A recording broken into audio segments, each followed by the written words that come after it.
দেখো, বাড়িতে বানানো ঘিয়ের টেস্ট যে আলাদা এটা স্বাভাবিক ব্যাপার, কিন্তু বাইরে বানানো ঘিয়ে তো ডালডা থাকবেই, কিচ্ছু করার নেই। কিন্তু মা যে এই ঘিটা বানিয়েছিল এটা ছিল টোটালি বাড়িতে বানানো। ক্রিম বাইরে থেকে কিনে আনা হয়েছিল, তবে ঘিটা কিন্তু পুরো অরিজিনাল। আজকে পটল পোস্ত আর ঘি আর আম ডাল দিয়ে কিন্তু আমি সকালের দিনটা শুরু করেছিলাম।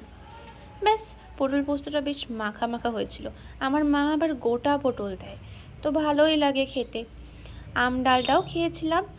আম ডালের মানে যে ফ্লেভারটা হয় না, ওটা আমার ভীষণ পছন্দের।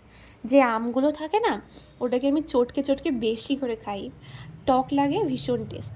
তারপর একটা রোল খেয়েছিলাম সন্ধ্যের দিকে, তারপর ওটা ভীষণ টেস্টি ছিল।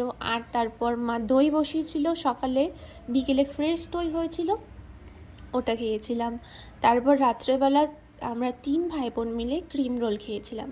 আমার এই পুচকে ভাইটা ক্রিম রোল খেতে ভীষণ ভালোবাসে।